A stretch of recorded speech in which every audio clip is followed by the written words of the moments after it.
Bonjour à tous. Je me présente Vanessa Tichy. Je suis juriste formatrice au sein de la société Kiro, experte en droit social et notamment des CSE, petits comme grands CSE. Aujourd'hui, on se retrouve notamment pour discuter, échanger, tout d'abord présenter 10 conseils pour bien rédiger votre PV de CSE. Je laisse la parole à notre président, Monsieur Gaël Ville. Bonjour et enchanté, bienvenue sur ce webinaire que Vanessa va animer. Si on peut juste passer sur la slide suivante. Je me présente et je suis très heureux de pouvoir euh, participer rapidement au webinaire et vous en faire une petite intro, davantage pour vous présenter Kiro, qui nous sommes. Donc, Kiro, c'est le partenaire, donc la plateforme de services juridiques partenaire des CSE. On va même aller plus loin, puisque l'ambition de Kiro, c'est vraiment de digitaliser le juridique, la comptabilité très prochainement, et tout ce qui est autour du formalisme pour les CSE. Kiro, donc, c'est une société que j'ai créée en 2020. Plus de 450 CSE, bientôt 500 clients en France de toute taille, des CSE de 100, 200, 300, 500 et à plus de 2500 ou 3000 salariés, qui représentent plus de 3000 salariés. Et c'est également une équipe dynamique, principalement basée à Montpellier. On a évidemment un peu de staff en télétravail, en home office, mais la majeure partie des, euh, des salariés de Kiro opèrent depuis Montpellier. Voilà, je pense que vous allez passer un très bon moment avec Vanessa et je vous laisse la main pour la suite. Merci Gaëlle, effectivement, en France entière à répondre et former de nombreux clients et de nombreux CSE. Très bien. Je vais me permettre donc de commencer ce webinaire, de vous présenter finalement l'objet de cette réunion, de cette donnée. Donc tout d'abord, qu'est-ce qu'un procès verbal de réunion? Si vous êtes là, très certainement que vous connaissez un petit peu le fonctionnement d'un CSE, peut-être pas. Dans un premier temps, un procès verbal, finalement, on va le rencontrer dans la vie de tous les jours. Celui du CSE, ce sera la même chose. Ce sera un document officiel qui viendra acter des échanges verbaux et qui en dresseront un constat. L'idée étant d'y consigner les décisions prises lors de réunions, normalement rédigées par le secrétaire. On y reviendra au cours de ce webinaire. On viendra aussi distinguer ce procès-verbal du compte-rendu. Le compte-rendu de réunion, ce sera simplement les notes que le secrétaire aura pris au cours de la réunion du CSE, tandis que le procès-verbal approuvé, diffusé, on y reviendra aussi, aura une valeur juridique plus forte. Effectivement, cette obligation est relayée par le Code du travail. Il vient mettre en avant ce caractère obligatoire du procès-verbal de réunion dans les CSE de plus de 50 salariés. C'est un réel moyen de dialogue social, de communication sur les actions de votre CSE. On pourra y retrouver, pardon, les difficultés que vous rencontrez en tant qu'élu, des projets. En bref, pas mal d'informations se trouveront dans ce procès verbal. Il sera aussi nécessaire, en cas d'audit notamment, clairement, reprendre tous vos procès-verbaux de réunion permettra à toute personne qui le voudra de retracer un petit peu la vie de votre société et notamment de votre CSE. Comme je le disais ultérieurement, il s'agira aussi, en cas de conflit ou de litige, de se rapporter à ce fameux procès-verbal. Donc on distingue bien procès-verbal qui a une valeur probante importante et compte-rendu qui, lui, est plutôt une manière de prendre des notes. Enfin, concernant le temps de conservation de ce procès-verbal, je vous disais en début de propos qu'on pouvait rencontrer des procès-verbaux un petit peu dans tous les moments de notre vie. Concernant celui du CSE, il n'y a pas de délai à garder ce procès-verbal. En soi, aucune règle n'est fixée à ce sujet. En bref, document essentiel pour garantir la transparence, la bonne gestion de l'instance qui est le CSE et permet de garder toute trace écrite de débat, de décision prise. Le préalable étant fait, la définition étant posée, je vous invite désormais à écouter nos différents conseils dans la rédaction de ce procès-verbal de réunion. Alors tout d'abord, ce qu'il s'agira de faire, c'est d'anticiper dans un premier temps la rédaction de ce fameux procès-verbal de réunion. Mais comment l'anticiper? Alors, concernant cette anticipation, la clé, c'est notamment de préparer votre ordre du jour. L'ordre du jour, qu'est-ce que c'est? C'est notamment la feuille de route que vous suivrez au cours de la réunion du CSE. Il s'agira soit de votre réunion mensuelle, soit de votre réunion bimensuelle, selon que vous soyez un plus grand ou plus petit CSE. Cette préparation de l'ordre du jour incombe souvent au secrétaire et à l'employeur. Toutefois, le CSE peut décider en amont de le préparer.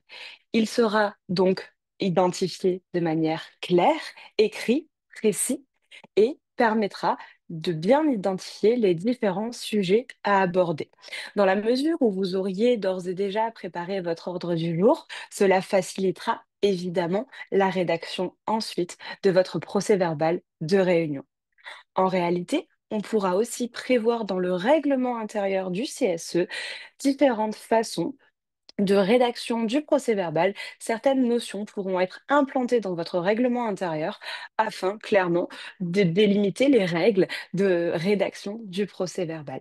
Et comme je le disais, notre réunion préparatoire servant effectivement à l'ordre du jour, à la mise en œuvre de cet ordre du jour, le fait de récolter des documents et des données au moment de l'ordre du jour facilitera évidemment ensuite la rédaction de ce fameux procès-verbal de réunion. Dès lors, nous vous invitons de préparer vos réunions entre élus, de préparer votre ordre du jour, de préparer vos données dans ce moment qui est assez stratégique, de prévoir éventuellement dans votre règlement intérieur du CSE des compléments d'informations à donner sur le procès-verbal du CSE. Premier conseil étant donné, voyons le second conseil. Alors justement, l'idée aussi, c'est qu'il faut peut-être rapidement réaliser ce document après la fin de cette réunion. Vous allez le voir, différents délais existent en la matière. Nous tenons à des règles légales qui existent en la matière. Nous avons donc une nécessité de rédaction, de finalisation du document dans un délai imparti. Vous le voyez sur la présentation, le petit point rouge représente le délai maximum pour rendre le procès-verbal de cette réunion du CSE. Étant aussi formatrice, je sais qu'en pratique, quelques élus n'arrivent pas à malheureusement rédiger dans ces délais impartis. Toutefois, en droit, il faudrait que vous arriviez à l'issue de votre réunion classique, dans le cas numéro 1, à rédiger et finaliser ce document dans un délai de 15 jours. Si tant est que vous ayez une seconde réunion prévue avant ce délai de 15 jours, il faudrait que le PV de la première réunion soit rédigé et finalisé avant la nouvelle réunion. Nous avons deux cas particuliers, deux cas qui sont notamment assez rapides, vous allez le comprendre et vous comprendrez pourquoi les délais sont raccourcis. Dans le cadre d'un licenciement collectif où le CSE est consulté, effectivement, il y a une obligation de consultation de son CSE dès lors qu'on est sur un licenciement collectif, souvent un licenciement économique, un licenciement de soit 2 à 9 personnes ou plus de 9 personnes. Le CSE est obligatoirement consulté et dès lors, une réunion est mise en place et ainsi un procès-verbal devra retranscrire les échanges. Dans ce cas-là, dans la mesure où l'inspection du travail doit être destinataire de ce procès-verbal, on sollicite les élus assez rapidement et le projet doit être finalisé dans un délai de 3 jours. Dès lors qu'il sera question de redressement ou de liquidation judiciaire, c'est-à-dire une procédure collective dans laquelle le CSE est aussi partie et aussi consulté, là, vous n'aurez plus qu'un jour pour rendre votre document. En l'état, c'est assez rapide, il faut faire vite et s'armer de tous les conseils que je vais vous prodiguer tout au long de ce webinaire. Le deuxième conseil étant clôturé, j'attaque le troisième. Dès lors, il s'agira d'impliquer tous les membres. Vous l'avez vu sur la précédente slide, vous indiquez qu'il pouvait y avoir des délais relativement courts. Dès lors, pourquoi ne pas s'appuyer sur la force commune? Impliquer tous les membres du CSE, ça signifie quoi? Ça signifie que tout d'abord, dans un premier temps, la règle obligatoire qui est précisé dans le Code du travail, c'est que c'est au secrétaire du CSE de rédiger le procès-verbal. Toutefois, rien ne vous empêche de demander un coup de main à d'autres élus. Tout d'abord, peut-être pour retranscrire les échanges. Le secrétaire est souvent un acteur majeur du CSE, donc on peut imaginer un rédacteur, un secrétaire mandaté qui a des difficultés à prendre la parole et prendre des notes en même temps.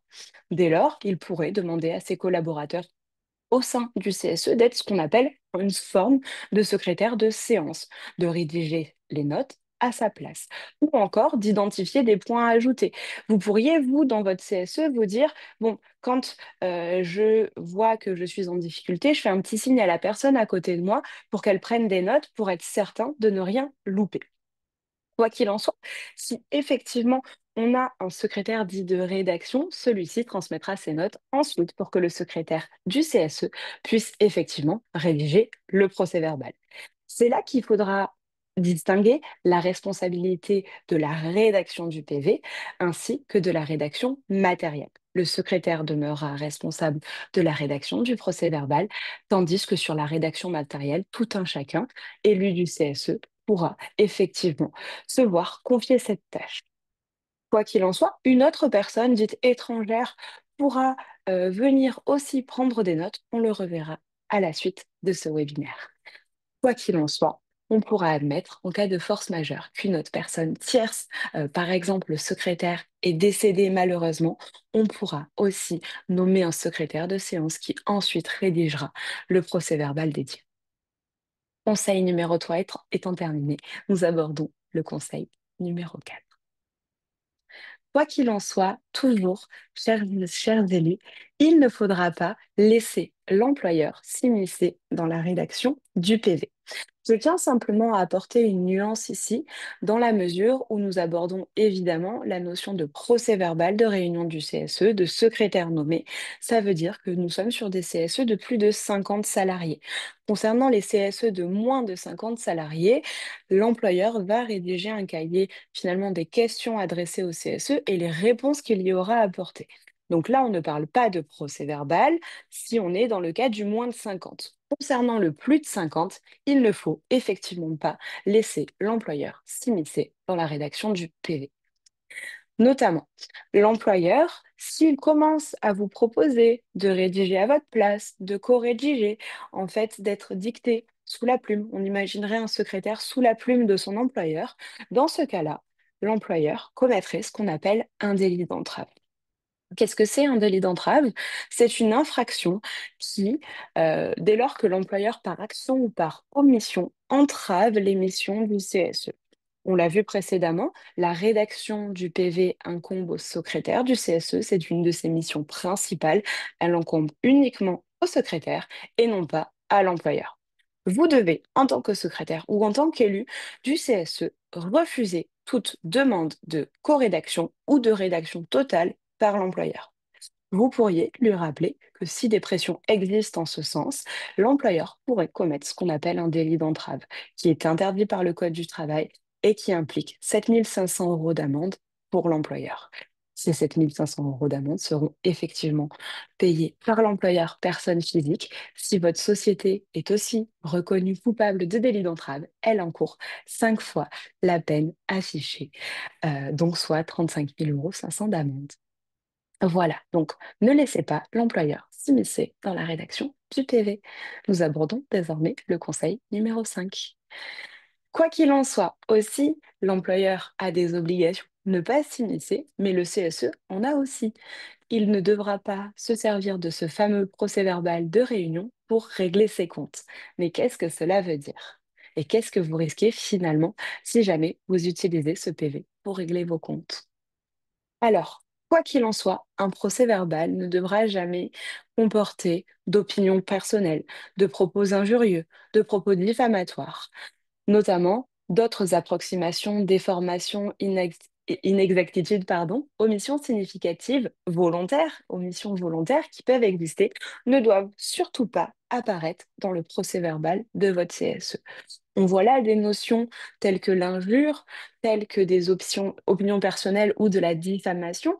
La diffamation ou l'injure publique est une infraction. Donc l'élu responsable de la rédaction, notamment notre secrétaire, pourrait voir sa responsabilité pénale engagée si tant est que de tels propos soient écrits dans le procès-verbal du CSE.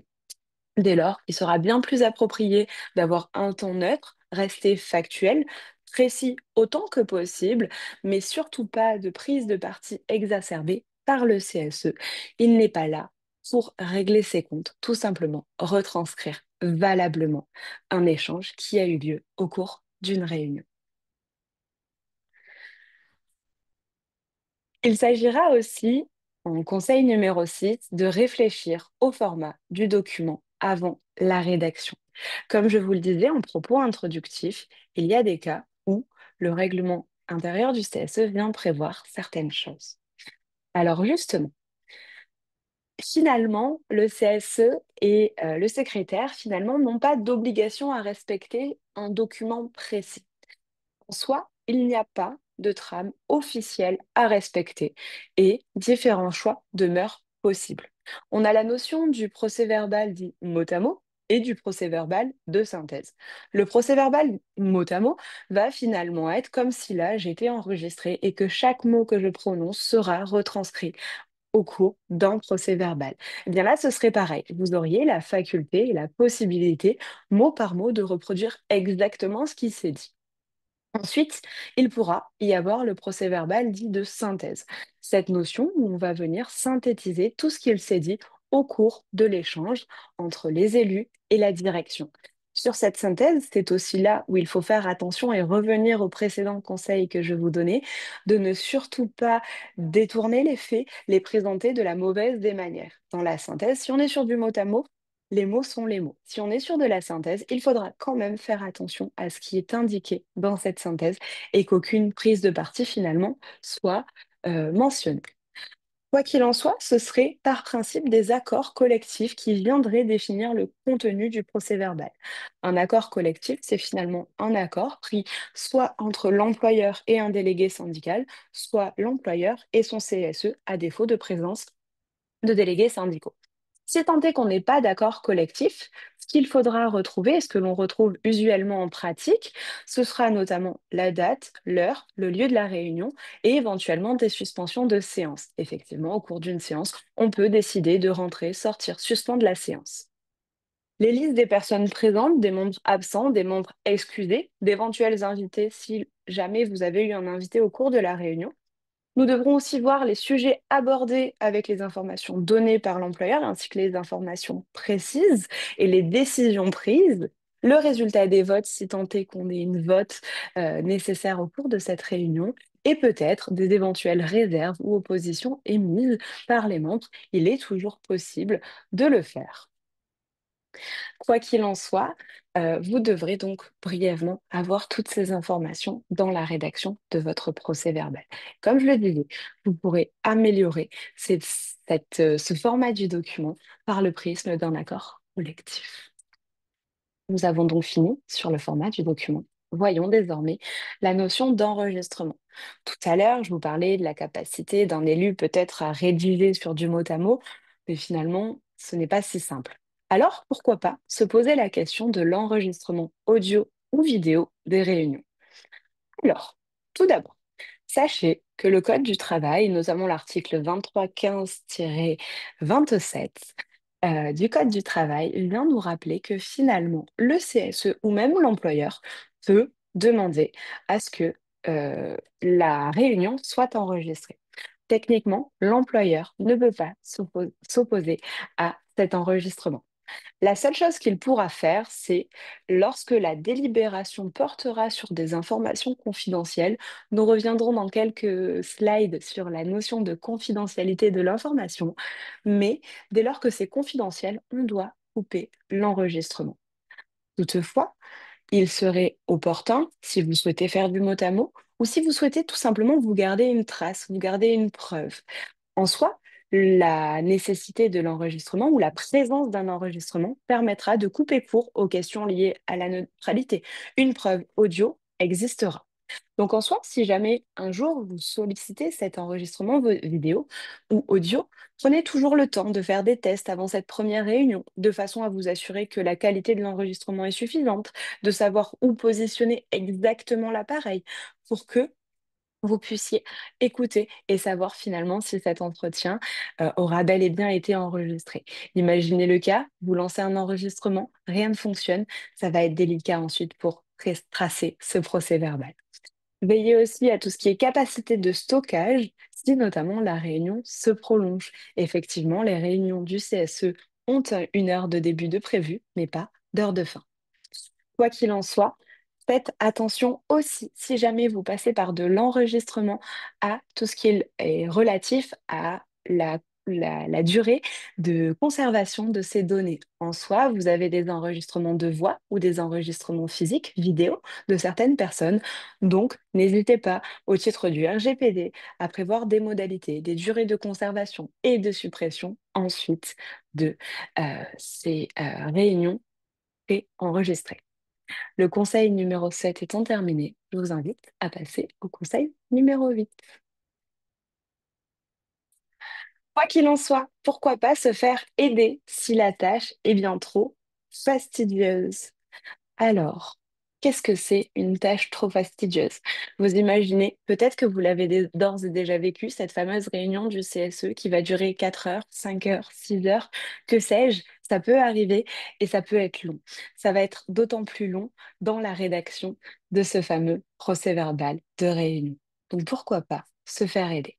Tout d'abord, comme je l'évoquais plus haut, il pourra s'agir de nommer un secrétaire adjoint. Je pense qu'au cours de votre première réunion du CSE, vous avez nommé tant un secrétaire qu'un trésorier, qu'un référent harcèlement, mais vous avez aussi nommé très certainement un trésorier adjoint ainsi qu'un secrétaire adjoint. Donc déjà, en interne, il pourrait s'agir de votre premier appui. Il pourrait aussi s'agir d'un élu suppléant qu'il se chargera de la prise de notes comme évoqué. Sinon, on pourrait imaginer de donner davantage de moyens au secrétaire du CSE. C'est quelque chose que je n'ai pas encore abordé, mais effectivement, on peut se doter de davantage d'heures de délégation. Il s'agira de le négocier par un accord collectif, par exemple, ou au cours du protocole d'accord préélectoral. Si vous envisagez des réélections d'ici peu, la négociation du protocole d'accord préélectoral pourra donner lieu à l'octroi de quelques heures supplémentaires pour le secrétaire ou pour le trésorier, par exemple.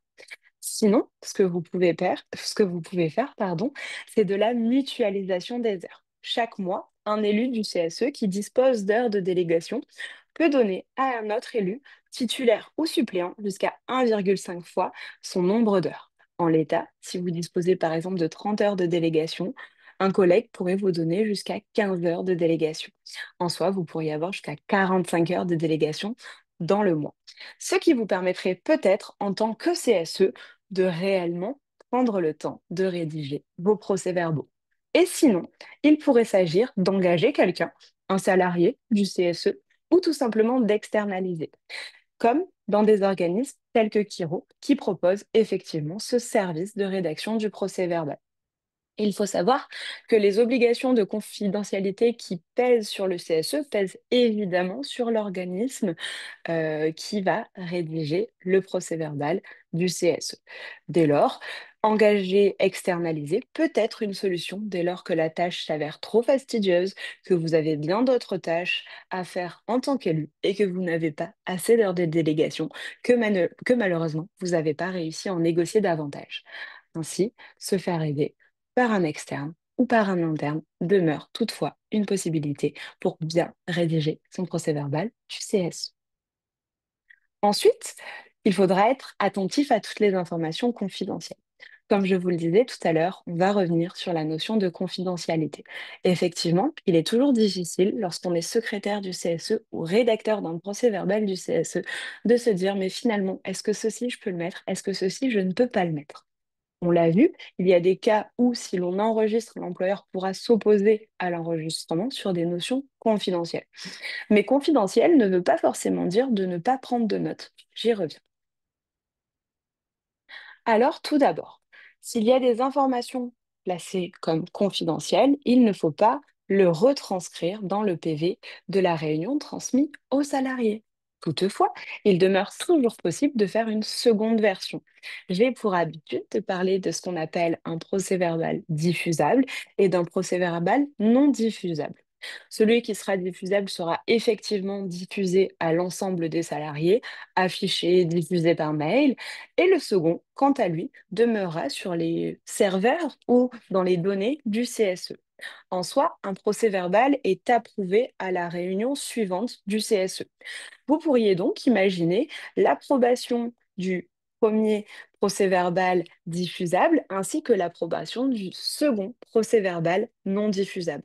Ce PV non diffusable est aussi important dans la mesure où il est gardé, approuvé par l'employeur, par le CSE et évidemment non transmis.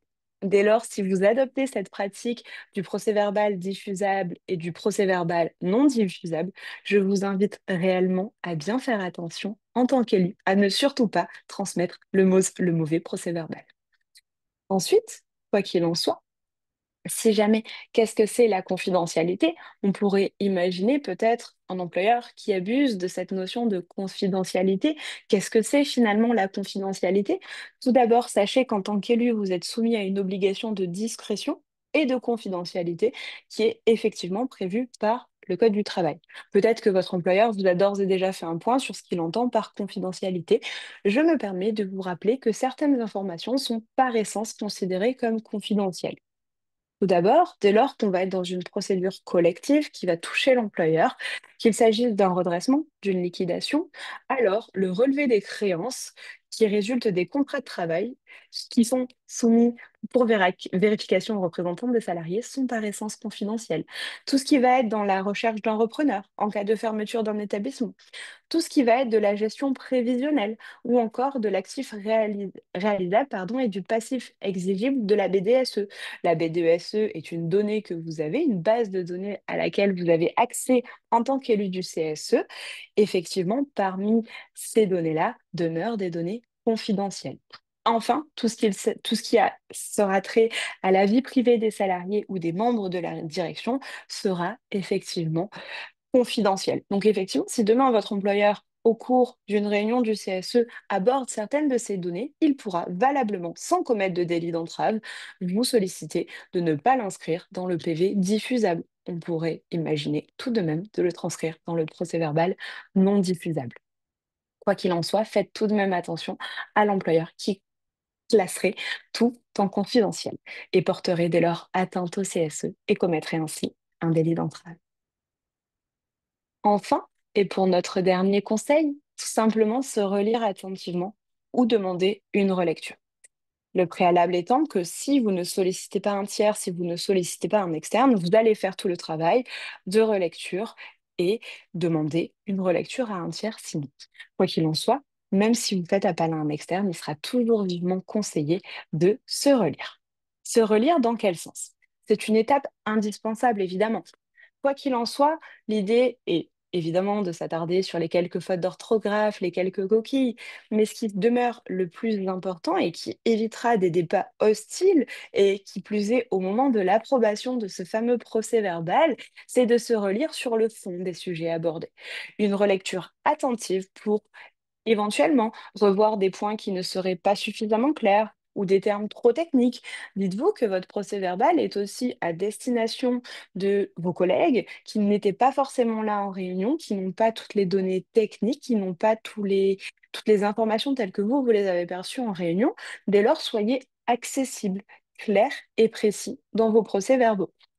Dès lors, la relecture par un tiers, peut-être le secrétaire rédige et on imaginerait un trésorier qui relie, avant approbation. Quoi qu'il en soit, ce procès-verbal transmis à l'ensemble des élus du CSE avant approbation sur la prochaine réunion devra effectivement faire l'objet d'une relecture et d'éventuellement quelques modifications. Si la compréhension n'était pas bonne, si quelques fautes se sont glissées, il vous appartiendra donc de participer en tant qu'élu à cette relecture ou de solliciter un externe pour ce faire. Voilà. J'en ai terminé pour cette présentation de 10 conseils sur la rédaction de procès-verbaux du CSE. Je me tiens désormais à votre disposition. Je vous remercie pour votre écoute et je me tiens évidemment à votre disposition pour des questions sur des conseils pour la rédaction de procès-verbaux.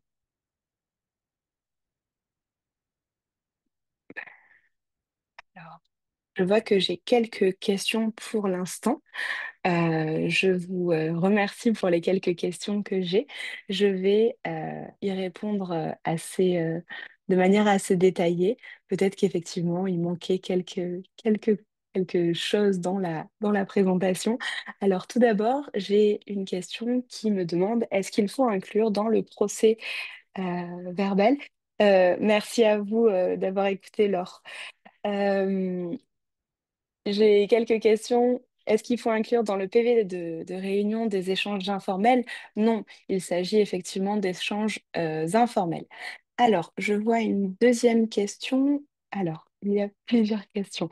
Donc, je vois une question. Qui signe le procès-verbal? Est-ce que le président signe? Alors, en France, il est coutume de faire signer président et secrétaire, mais finalement, il n'y a pas d'obligation réelle qui incombe à la signature. Le secrétaire ainsi que le président signent souvent. Toutefois, dans la mesure où ce procès-verbal est approuvé en réunion ultérieure, il n'y a pas de nécessité de le signer. Toutefois, si vous avez pour pratique dans votre CSE de le signer, vous pouvez continuer à le faire sans problème. J'ai une autre question qui me demande s'il faut mentionner dans le procès-verbal les personnes absentes et leur absence, et si leur absence est justifiée. Effectivement, il faut mentionner dans le procès-verbal les personnes absentes et si effectivement il y a une justification à cette absence. Je le disais en propos introductif qu'il y a cette notion-là. Sommes-nous obligés d'indiquer en début de réunion qu'on enregistre? Alors, c'est-à-dire, vous envisagez dans votre CSE de mettre en place cette sténographie dont on parlait au cours des différents conseils. Effectivement, il faudrait indiquer à l'employeur le début d'enregistrement. Par principe, l'employeur ne peut s'opposer à l'enregistrement, comme je le disais, sur des notions confidentielles. Toutefois, effectivement, il faut indiquer que l'on enregistre. Le mieux étant de l'indiquer, de faire la réunion, pourquoi pas l'inscrire aussi directement dans le règlement intérieur du CSE, rappeler cette obligation, et comme ça, ce qui permet à votre CSE actuel et votre CSE futur sur le prochain mandat de bénéficier automatiquement de cet enregistrement. Donc effectivement, indiquez en début de réunion que vous enregistrez. Il est possible aussi, pour faciliter la tâche de la personne qui reprocédera à l'écoute, de demander à chacune des personnes, si évidemment on n'est pas sur une notion vidéo et encore, de chacune des personnes de se présenter, d'indiquer son nom, son prénom, son rôle éventuellement, ce qui facilitera la réécoute ensuite pour la personne qui rédigera le procès-verbal. Je vois une question qui me demande si le trésorier peut rédiger le procès-verbal à la place du secrétaire. Alors, normalement, non. Cette responsabilité incombe au secrétaire. Toutefois, en cas d'absence de défaillance du secrétaire et en cas d'absence du secrétaire adjoint, on pourrait imaginer en début de réunion une, qu'on donne mandat au trésorier de le faire, mais par principe, non, uniquement par exception. Je vois que j'ai une question de Joël. Bonjour, concernant la neutralité, certes, je comprends et c'est normal, mais quand le CSE est accusé et qu'il y a une ionisation de la part de l'employeur, il faut quand même retracer ses dires afin d'en avoir une preuve au cas où. Effectivement, je suis d'accord avec vous. Il faut laisser place à tous les échanges qui ont eu lieu. Il s'agira là de neutralité, tout simplement, objectivement, de dire tels propos ont été tenus, ils sont retracés dans le procès-verbal. C'est là que je parlais de neutralité. Par contre, il ne s'agira pas là de diffamer, d'injurier l'employeur ou de tenir des propos dans le procès-verbal, de propos qui n'ont pas été dits au cours de la réunion. Donc effectivement, retracer les dires, c'est ce qu'il faut faire. C'est pour cela qu'en propos introductif, je vous disais que le procès-verbal avait une valeur juridique forte, dans la mesure où il est approuvé, il peut être admis au rang de preuve par notamment un juge. Donc effectivement, si votre employeur ment, vous accuse de certaines choses, alors oui, vous devrez le retracer dans le procès-verbal. C'est bon pour vous? Oui, je vois, ok, très bien. Je vois une question qui me demande, est-ce que l'employeur peut émettre des avis personnels lors d'une réunion? Est-ce que vous pourriez me préciser dans le chat ce que vous appelleriez un avis personnel? Si vous avez une situation donnée où j'arrive pas forcément à comprendre le sens de votre question. Un avis personnel sur un sujet dédié, sur un sujet professionnel, non professionnel. Est-ce que vous pourriez compléter votre question pour que je sois en mesure d'y répondre, s'il vous plaît?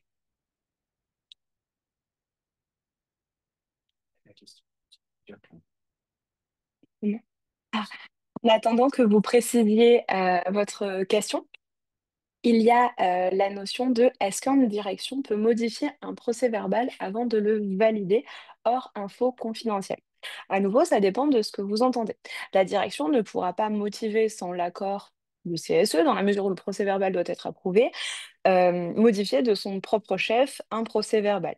Si tel est le cas, s'il y a une modification du procès-verbal avant validation et sans accord des élus du CSE, alors il s'agit tout simplement d'un délit d'entrave. Tout à l'heure, j'expliquais que l'employeur ne peut pas rédiger et ne peut pas co-rédiger ce procès-verbal. Reprendre la main avant la publication ou avant la validation équivaudrait à un délit d'entrave. Hors info confidentielle, on l'a dit, en cas d'info confidentielle, on retire l'information. Donc, pas de modification de la part de la direction. J'en viens à répondre peut-être à une question que vous vous posez. Si jamais il y a un désaccord sur la notion, sur une interprétation, il est toujours aussi possible de consigner ce désaccord au sein du procès-verbal. Par exemple, la direction considère qu'elle a dit que, le CSE considère qu'il a dit que. Tout simplement, ce qui évite aussi des échanges peu constructifs. Et c'est aussi pourquoi on vous invite à notamment enregistrer éventuellement ces réunions. Il sera plus difficile de faire dire autre chose à un enregistrement que des notes prises au cours d'un échange. J'espère avoir répondu à votre question. Je vois que j'ai la suite de la question concernant un potentiel rachat. L'employeur n'a pas donné de réponse claire et accusé d'avoir le CSE posait la question. OK. Dans le cadre d'un potentiel rachat, il y a éventuellement, enfin, il y a la notion de consultation du CSE, dans la mesure où il va y avoir un acte important sur la vie de la société, un acte juridique et peut-être sur les conditions de travail des collaborateurs, alors on aura une consultation dite obligatoire du CSE. Sur la notion de consultation, le CSE est effectivement en droit de poser des questions pour pouvoir rendre son avis dans un délai d'un, 2 ou 3 mois, selon les cas. Dans la mesure où l'employeur n'aurait pas donné de réponse claire et aurait accusé le CSE d'avoir posé la question, je ne comprends pas pourquoi accuser un CSE d'avoir posé une question dans la mesure où ça fait partie de ses attributions. Si, par exemple, le dossier lié à la consultation n'est pas clair et n'est pas précis, le CSE peut solliciter des réponses de la part de l'employeur. Donc, dans ce cas-là, émettre un avis personnel au cours de cette réunion, finalement, viendrait démontrer davantage que l'employeur n'a pas répondu et n'a pas respecté ses obligations en tant qu'employeur. Donc là, vous pourriez consigner dans votre procès-verbal qu'il manque des informations liées à cette consultation suite au rachat potentiel, enfin liées au rachat potentiel, et indiquer que l'employeur n'a pas donné de réponse claire et précise, le CSE ayant posé telle question et demeurant dans l'attente d'une réponse à cette question.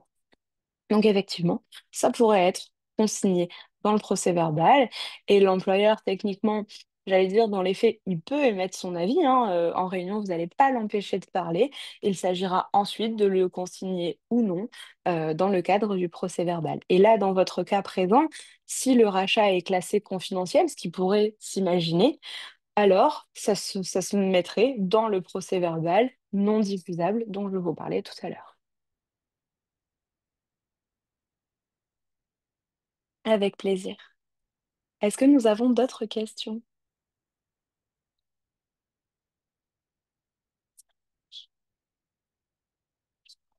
Répondu à toutes les questions. Que quelqu'un fasse signe si malheureusement j'ai oublié une question.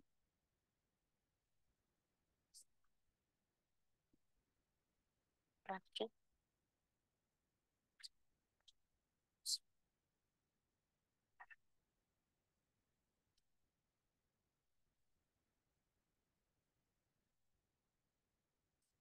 Aurons-nous la présentation?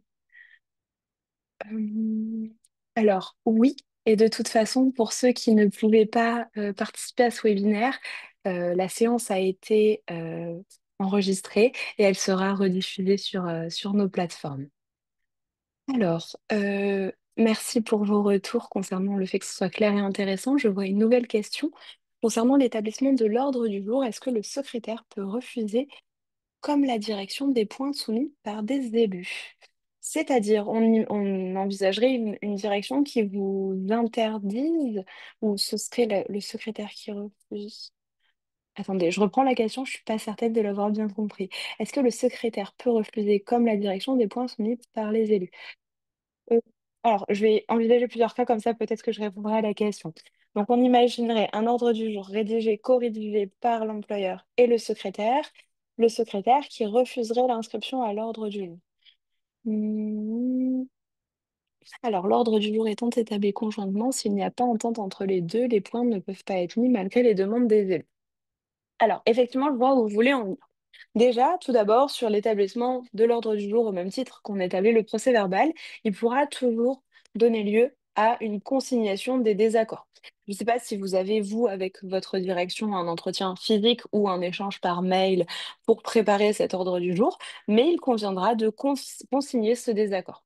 En cas de désaccord persistant, il pourra être opportun de saisir le juge pour démontrer qu'effectivement, il y a eu des accords et que tel point n'a pas voulu être intégré à l'ordre du jour, que ce soit par le secrétaire ou que ce soit par la direction, enfin la personne représentant la direction au moment de la rédaction de l'ordre du jour. Donc tout d'abord, dans le cas que vous présentez, s'il y a mésentente, il faut tenter de la consigner, quoi qu'il en soit. Ensuite, s'il n'y a pas d'entente entre les deux points, il est toujours possible, mais ça se fera au moment de la réunion, à l'unanimité de voter le rajout d'un point à l'ordre du jour, à l'unanimité des membres élus présents.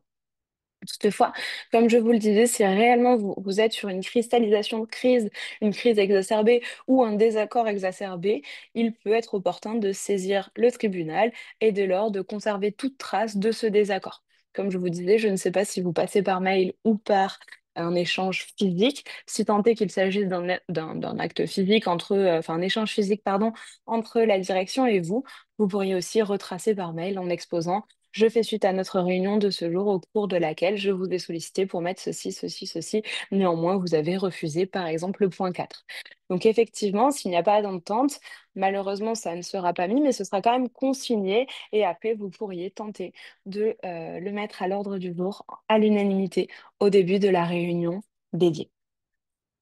Quoi qu'il en soit, gardez des traces et des informations sur ce désaccord persistant. Une réunion extraordinaire, effectivement, dès lors que vous sollicitez une réunion extraordinaire en tant qu'élu du CSE, donc selon les règles et selon quelques critères, demande à la majorité ou pour risque identifié grave et actuel, vous pourriez solliciter la mise en place d'une réunion extraordinaire et en cas de réunion extraordinaire, c'est la demande de réunion extraordinaire qui fait foi et qui dressera finalement l'ordre du jour avec toutes les questions qui seront posées.